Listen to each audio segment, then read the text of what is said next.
So in your words, why has God put you on the planet? I keep on telling people, even you, David, it's very important for you to justify to God why you want to be there tomorrow. When you sit down in the evening and ask God, please God, protect me and do all this, what are you telling him to protect you to do tomorrow? Have you made all these people today unhappy and then you want God to give you another day tomorrow to make them more unhappy? It's not possible. So every evening I tell God what I want to do tomorrow. And I justify that I need to leave tomorrow to see this child go to school, to see these men and women eat, to see this crippled person get a wheelchair, to see peace prevail upon Kenyans.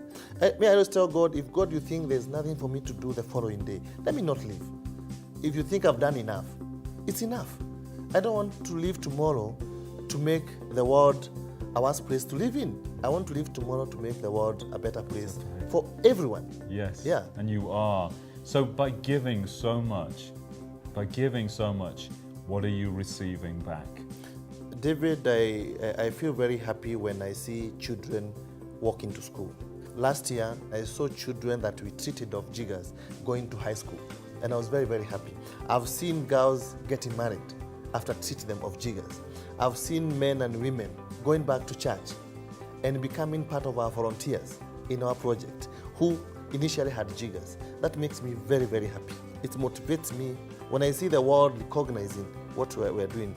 2 months ago, we were in the UK to do the Olympic torch. Yes. Who would think that such a small problem people have ignored for so long would make you go and carry the Olympic torch? So I feel very happy when I see people appreciating what we are doing. But I don't do it so that people can appreciate. I don't mind even if people don't acknowledge what I'm doing. What I like is when people, the people I touch, get the change themselves. I want to be the change within. Everyone should join in. Let's not be spectators when people are doing good. Let's join in. Let's be part of the team. Yeah. The team. You're a man who has shattered something. You shattered the shame around Jiggers. And why it touches me so much is that my personal journey I shared with you earlier is recovery from sexual abuse. And shame has been one of the deepest emotions for me to connect with. Realizing that during that abuse that I had, which was within my own family, that I was experiencing pleasure from, and also great pain from those experiences. And I identify so much with what you have achieved. The message from me from inside out was to leave my hat off today. And I never leave my hat off in an interview. It's very rare. I've taken it off, but I never leave it off. And for me, it's in respect of you, and it's in respect of what you've achieved. From having an experience yourself, that you've then gone out and changed the face of the world and are continuing to do it on a daily basis with an energy that is astounding. And what I want to ask you is, what is God for you? Because as a child, I saw vision of God on a cloud with a white beard. My feeling has been, the anger that I had towards God, towards that higher power, has been, why didn't you come and save me? As I've asked that question out there to love, for me, because the energy that combines us, for me, is love. And I've asked and I've had the answers come to me. And I want to ask you what God represents for you. Do you have how do you see God? You can't do what I do without love. If you don't love people, you cannot move to help people. I'm a very strong believer that when God tells you go do something, He does yours. You don't need to worry about what will happen to your job. You don't want to worry about what will happen tomorrow. You do what God has given you to do. Live what you want to do to Him.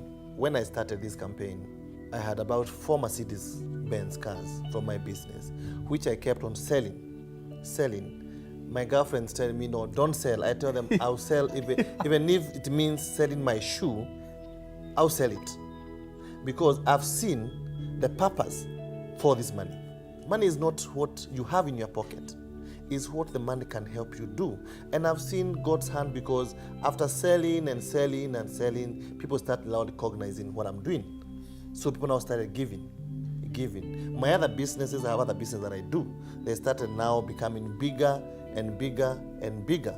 So I never worry about my businesses anymore. As I've told you, I do God's work. God does my work. And maybe people always forget they came to this world naked, without even a coin. So when you hold even to this tie of viewers, you find somebody is bleeding, you say, I cannot use my tie to tie their feet because it's mine. You are lying to yourself. Nothing that you have today on you is yours. All these things can even be a curse upon yourself, because we are given to share. So once we clear our mind and we discover that we are no one, when you go in front of God, you go and tell God, I come in front of you naked.